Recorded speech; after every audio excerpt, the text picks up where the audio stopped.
کہ ہم سب مسلمان ہیں، یہ کوئی چھوٹی نعمت نہیں ہے۔ ایک محدث ہیں ابو ایوب سختیانی رحمہ اللہ، وہ فرماتے ہیں کہ اللہ کے رسول صلی اللہ علیہ وسلم کی ایک حدیث کی طرف اشارہ کر کے، وہ حدیث صحیح بخاری، صحیح مسلم اور مختلف کتب میں موجود ہے کہ اللہ تعالیٰ نے 100 رحمتیں پیدا کی ہیں، اور ان 100 رحمتوں میں سے ایک رحمت اللہ تعالیٰ نے زمین میں تقسیم کی ہے۔ تو اس ایک رحمت کا نتیجہ یہ ہے کہ اللہ تعالیٰ نے مجھے اسلام کی نعمت سے نوازا ہے۔ تو یہ مسلمان ہونا کوئی چھوٹی بات نہیں ہے، بڑی نعمت ہے اللہ کی۔ ایک مسلمان جب اپنے دین کو دیکھتا ہے تو اس کا دین اس کو بار بار ایک ہی تاکید کرتا ہے کہ باہمی رابطہ قائم رکھو۔ آپ دیکھیں گے کہ یہ جو ربط ہے نا انسانی آپس میں، مختلف مثال کے طور پر بھائی اور بھائی کا آپس میں تعلق، بھائی اور باپ کا تعلق، بہن بھائی کا تعلق، دوستوں کا تعلق، رشتہ داروں سے تعلق، استاد شاگرد کا تعلق، ایک ملازم اور سیٹھ کا تعلق، یہ مختلف رابطے ہیں، یہ مختلف رشتے ہیں، یہ مختلف تعلقات ہیں۔ اب اللہ تعالیٰ کا جو دین ہے وہ ہم سے کیا چاہتا ہے اس تعلق میں؟ یہ تعلق جتنے بھی ہیں میں نے آپ کو بتایا، ان کی دو ہی حیثیتیں ہیں۔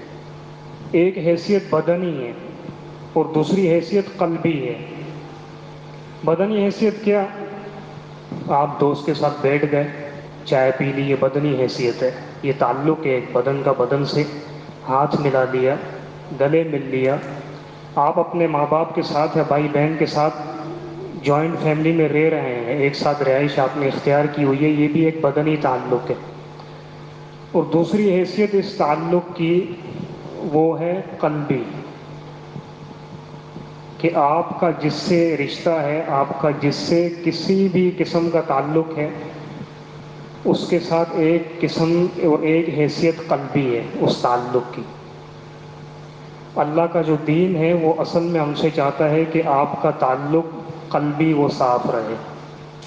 مثال کے طور پر آپ اپنے گھر والوں کے ساتھ رہ رہے ہیں، 4 بھائی ہیں، رہائش ہے لیکن دلوں میں نفرت ہے، پھر اس رہائش کا کیا فائدہ؟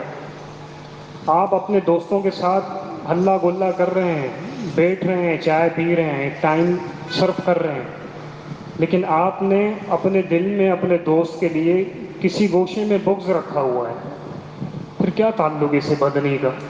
بدن کا بدن سے پھر کیا فائدہ تعلق؟ اصل جو مطلوب ہے شریعت کے نزدیک، میں آپ کو مختصر اپنے آپ کو اور آپ کو نصیحت کرنا چاہ رہا ہوں، جو کہ اللہ اور اس کے رسول صلی اللہ علیہ وسلم نے جو ہمیں تعلیم دی ہے، یہ دین اسلام جو ہمیں اللہ نے دیا ہے، یہ ہم سے جو چاہتا ہے وہ یہ چاہتا ہے کہ بھائی آپ کا دلی تعلق صاف رہے، پھر بھلے بدنی تعلق نہ ہو۔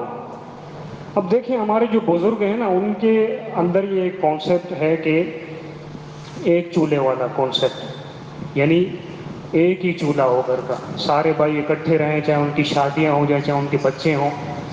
اب ایسی فیملی میں جب دلوں میں نفرت پیدا ہو جائے تو مجھے یہ بتائیے کہ اس رہن سہن کا آپس میں کیا فائدہ؟ پھر وہاں پہ ناچاکیاں ہوں گی، وہاں پہ جھگڑے ہوں گے، فساد ہوں گے، پھر آخر کار کیا ہوگا؟ پھر نفرت بھر کر دل میں مجبوراً الگ ہونا پڑے گا۔ تو اللہ کا دین جو ہم سے چاہتا ہے، جو مطلوب ہے نا، یہ جتنے بھی رابطے ہیں ان کے اندر جو مطلوب شرعی ہے، اللہ تعالیٰ جو ہم سے چاہتا ہے وہ یہ چاہتا ہے کہ آپ کا دل اپنے مسلمان، چاہے وہ سگا بھائی ہو، آپ کا باپ ہو، آپ کا دوست ہو، آپ کا استاد یا شاگرد ہو، آپ کا ملازم ہو، آپ کا سیٹ ہو، اس کے لیے آپ کا دل صاف ہونا چاہیے۔ پھر اس کے بعد یہ جو بدنی تعلقات ہیں یہ تو پالش ہے اس دل کی۔ رسول اللہ صلی اللہ علیہ وسلم کا فرمان ہے موطا امام مالک میں، تصافحوا یذهب الغل، آپس میں مصافحہ کیا کرو. اس کا کیا فائدہ ہوگا اللہ کے رسول؟ اس کا فائدہ یہ ہوگا کہ یذهب الغل، جو تمہارے دلوں میں یہ جو چپکلش ہے نا، یہ جو چھوٹی چھوٹی باتوں کو لے کر تم نے یہ بغض پیدا کیا ہوا ہے، یہ ختم ہو جائے گا. یعنی یہ بدنی تعلق اس قلبی تعلق کو پالش کرنے کے لیے. اگر آپ کا دل اپنے مسلمان بھائی کے لیے صاف ہے تو بہت ہی اللہ کا یہ بڑا فضل ہے. اور پھر یہ چیزیں سلام کرنا، اس سے بھی دل صاف ہوتا ہے، مصافحہ کرنا اس سے بھی دل صاف ہوتا ہے. یہ اس دل کو صاف کرنے کے لیے ہے، یہ پالش کرنے کے لیے. اگر ہمارے دل آپس میں صاف ہیں تو اللہ کا شکر. اگر ہمارے دل آپس میں صاف نہیں ہیں تو ضرورت اس بات کی ہے کہ ہم اپنے دلوں کو صاف کریں، نہ کہ یہ کہ ہم اپنے تعلقاتوں کو بڑھائیں. اللہ تعالی ہمیں ان باتوں کو سمجھنے کی توفیق عطا فرمائے. وآخر دعوانا ان الحمد للہ رب العالمین.